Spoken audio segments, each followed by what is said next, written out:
Hello and welcome back to the Doctor Who Marathon. I'm your host McEdam, and today we're going to be talking about Galaxy 4 by William Ems. Now this story is a 4-part adventure, however only one episode exists. Originally all the episodes went missing in the 70s. As you can see, I don't actually own anything.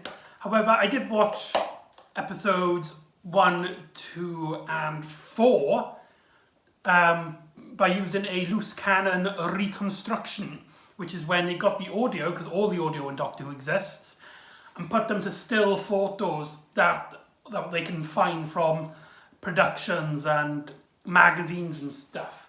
However, in 2013, on the Doctor Who's 50th anniversary year, they actually discovered episode 3, Airlock, which was a nice little surprise, and that episode is on the special edition version of the Aztecs, which I don't own. So I had to watch that online. Before I get into the story, I gotta address that this story is widely regarded as just horrible, especially by the cast itself. William Russell, Mara O'Brien, and Peter Purves really didn't like this story. In fact, Peter Purves still holds a very distinctive grudge against this story. Well, I wouldn't say grudge, but he's very vocal about how much he hates this story. And he's explained that there was a lot of behind-the-scenes issues as well with this story.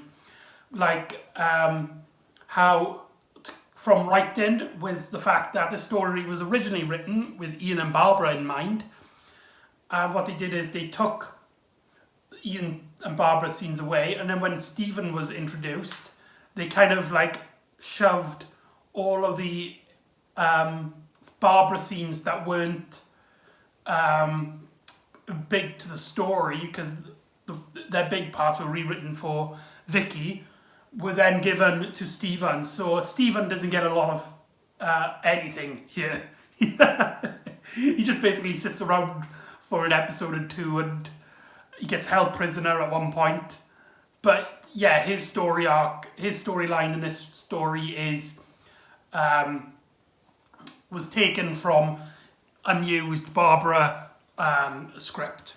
And as well, with the behind the scenes issues, there was also a huge argument between the cast and some of the producers, to the point where from one source, I can't remember where I got this from, so I could be wrong, but from this source, which I can't remember, that's very good to start the video, isn't it? Mara O'Brien got into an argument with one of the producers, not Verity Lambert, but someone else, and the argument got so out of hand that she actually sort of got fired, and the next story that they're in was her leaving story. However, I also now remember that I'm sure I've heard her say that she wanted to leave herself, mainly for how bad everything went behind the scenes in this story. So that's a bit of background for you. Hooray! So there is a lot of hate, especially from the cast, and I think a lot of people, when they talk about how bad the story is, they're mainly going from Peter Purves' interviews and not really on the story itself. But that brings up the question, is the story any good? Let's delve into Galaxy 4. This story sees the Doctor and the crew getting involved in a battle between the Rills, which are these horrible-looking creatures, which control these robots, which Vicky dubs the Chubblies, and the name kind of sticks, and the female army, the Dravins, a race of women, mainly women, that kind of clone their own armies, but they are dumb versions of the higher bred ones. So we have our leader, which was naturally born, and she's the intelligent leader of them all, and then she has like a small army of clones that have a very minimum intelligence. So the Doctor first meets the Chumblies, but they come off really threatening because they have a fire gun and they burn down a bush for no reason. And then they are rescued by the Dravins, and the Dravins then explain what's happening, that they're in like a sort of war with them, and they were above this planet, and the planet, and they fired, and both of them fell to the ground onto this planet, and the planet, according to the Rills, that the planet is going to self-destruct in what they call 15 dawns, which on the planet a dawn I think is 2 hours, the Doctor says. So that both these ships are stranded on this planet, and they're basically fighting to try to survive and take each other's ships, or as we're led to believe. And the Doctor offers them help, but only if they work together. And now the Dravins don't like this. They think that the Rills should basically be wiped out. And for started off, a great complaint I have with this story, which is a common thread in a lot of badly written stories, is the kind of foresight. Like, we have these two opposing sides. What we have here is a diplomacy kind of story, which becomes really common in the 70s, where the Doctor and our crew get in between two sides, and the Doctor tries to make peace with both of them, but obviously there's troubles on both sides. And what a lot of bad writers do is they make it so clear that one side is better than the other, which is okay. Sometimes that's all right. I mean, when you do a story about the Nazis, you're not going to make them the good any good, are you? But the problem with Galaxy 4 is the foresight. And like every character, all of our TARDIS crew, as soon as they meet the Dravins, they can tell they're up to no good, and just like, oh, it's just a feeling I have. It's something about them rubbed me the wrong way, and like the Dravins explain something about the rails because the rails tell them about that the planet's about to destroy, and offer them basically to be part into their ship. And they quickly go on to the fact that they are telling that these Rel creatures are telling the honest to God, and they should help each other without even like expecting that these monsters might be like laying a trap. So yeah, that's a common complaint I have with a lot of bad written stories. How our main characters can just sort of feel who's good and who's bad. You know what I mean? It happens in a lot of badly written stories, and this is one of them. So yeah, the writing's not good. We get this whole escapade like a few times where the Doctor and, well, to start off, the Doctor and Stephen first go into the TARDIS, but the Dravins keep Vicky in the base, so that the Doctor can confirm whether the Rills are telling the truth or not, whether the planet is going to explode or not. And the Chumblies kind of get into the start trying to get into the TARDIS, however they fail. The Doctor uses his astral map when he gets into the TARDIS, an astral map, a device which was last seen in the Web Planet, so that's some cool continuity there. And he discovers that yes, the planet is going to be destroyed. However, it's not 14 dawns. It is only 2 dawns, leading into a cliffhanger. That's a great cliffhanger. So I think there is a lot to like here with the cliffhanger and stuff. Stephen doesn't get a lot to do. Vicky is her lovely pompous self, and the villains are kind of boring. So that's episode 1. So episode 2 has the Doctor and Stephen going back to tell the Dravins. Originally, the Doctor doesn't tell them about the 2 Dawns. He basically just says that the planet is going to explode and they need to work together. But then the Draven leader kind of suspects that the Doctor's lying about something. Not that the planet's going to be destroyed, but she knows something. And again, it seems like everybody has a sort of like a psychic ability to know if you're lying or not. It's very strange. And she kind of threatens to shoot Vicky, and then he explains then that the truth that it's going to be destroyed soon. And so what they do is they leave Stephen in with the Dravins as a prisoner, whilst the Doctor and Vicky are basically set to capture the Rill's ship, and they're off to do that. And Stephen here, this is what everybody's talking about. Like, Stephen just sort of becomes like a little, has very little to do in the story. But I don't know. I mean, being kidnapped and learning your characters through imprisonment is a common thread in just storytelling in general. And Stevens, you do get to learn a little bit, like how they're technically clones, the duller ones, and there's some really funny moments where there's one of them, she's really tired and he constantly has her head bobbing down like that, and every time there's like a noise, she kind of like stands up and stuff. So it's a very small, minor detail, but it does, small things go a long way. It really. And there's a great bit where Stephen kind of convinces one of them to give him her gun so she can steal the boss's gun, the gun's got the better gun. The boss has the better gun, and they can destroy anything, as she says. And so they take the gun and to shoot the Chumleys. However, the leader comes up and it basically explains that he was trying to trick you. So that plot goes nowhere. But it is nice to see Stephen try, at least.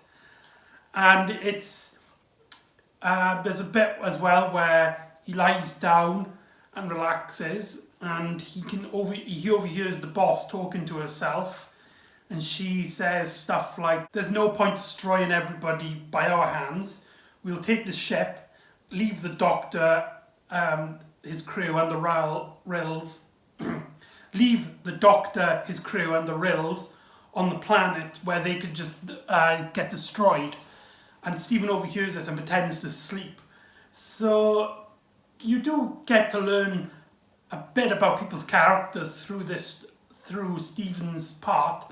So I don't think it's as bad as people make it out to be. It's not like every time it cuts to him, it's just him moping around. I mean, he is moping around, but it's not like he's doing absolutely nothing. So the Doctor and Vicky go to the Riles, trying to avoid the Chumleys as much as possible. And whilst they're in there, they see a wall with like a visible bit through it, and they see a giant, ugly reptilian face, the Riles. And later on, they communicate with it, and they realise then that they are sort of the good guys, and they're very peaceful. It's like they won't hurt anyone who doesn't deserve it, basically, and they rarely kill. And they explain from their point of view, on top of this planet they met the Dravins, and they didn't like move because they feared that they would get attacked. And then 4 dawns had passed before they decided, right, we'll move along. But then they got attacked by the Dravins, and then the Rals tackled the Dravins because in retaliation, and they both collapsed. And then there's a really cool bit where they explain that when they got to the planet, they found a injured Draven soldier, and whilst this is happening, we get a flashback. This is in part 3, so we can actually see what's going on, and we have like an actual flashback, which is the first for Doctor Who, a first flashback. And you see it from the Ral's point of view, and you see this poor soldier with blood all over her face and stuff. And then you see the leader Draven try and shoot, but our POV character just disappears.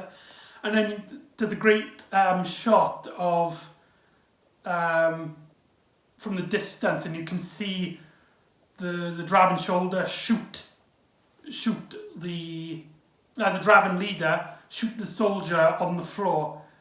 Yeah, so that's really brutal, and it really is a great way of setting her up as a villain. I mean, she isn't that particularly interesting. It's a bit... actually, no, I'll take that back. She's kind of interesting. She's not, like, amazing or anything, but I think she's a passable villain.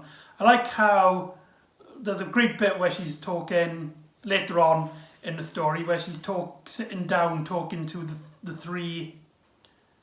Oh no, this takes place before, sorry.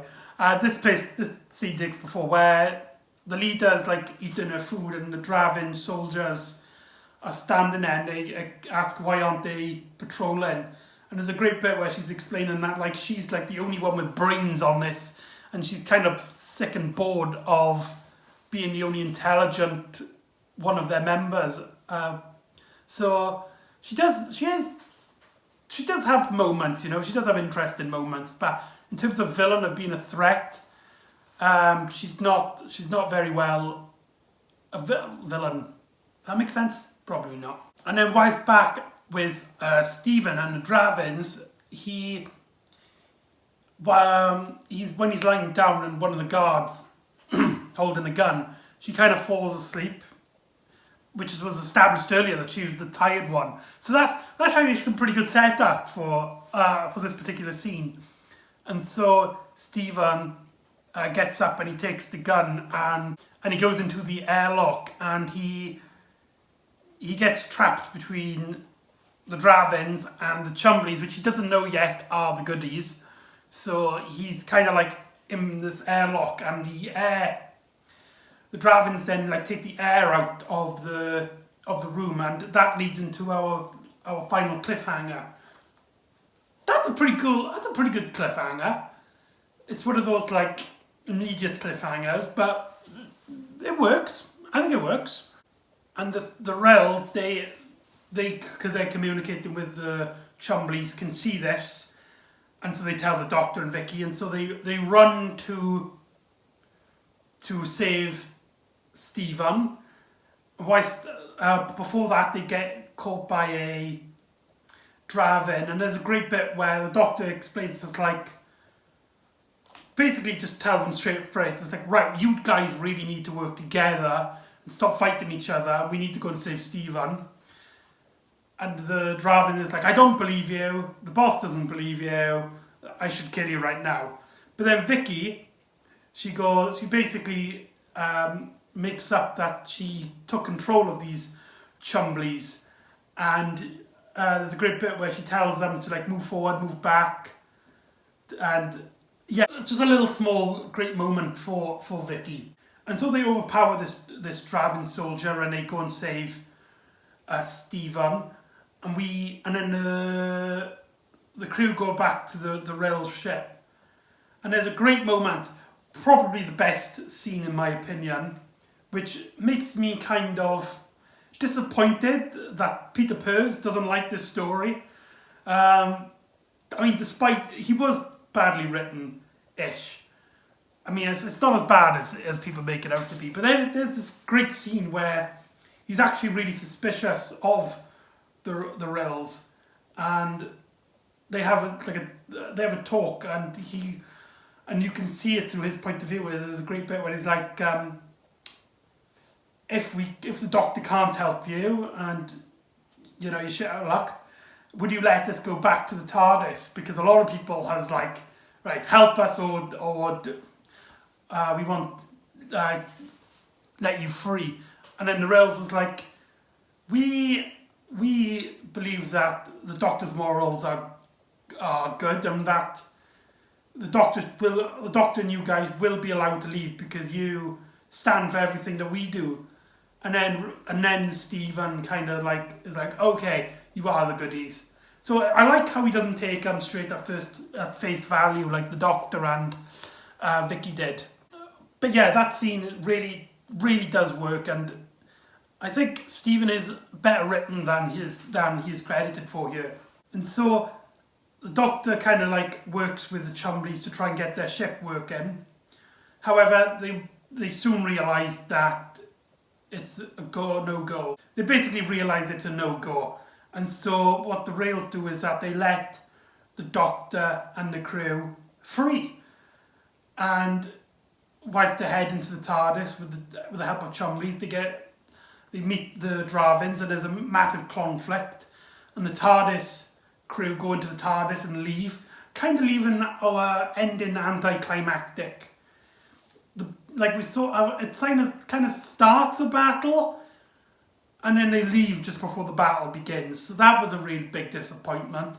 But there's a great bit where, I don't know if this is in the original story, but in the loose cannon version, they get a shot of the planet exploding. Very cool. So, and before the episode ends, we zoom up on a planet that the Doctor's looking through on a scanner. Oh, and Vicky's at her ankle. That would be an important part later. But anyway, the Doctor's screen looks up onto a planet, and then we can actually get like a look into this planet, and this guy has been infected with something, and he picks up a gun and he's like, I'm going to kill, or something like that. And then, yeah, that's Galaxy 4. Is it as bad as people make it out to be? No. I mean, seriously, I know I can see why people don't like it, especially the Chumley robots.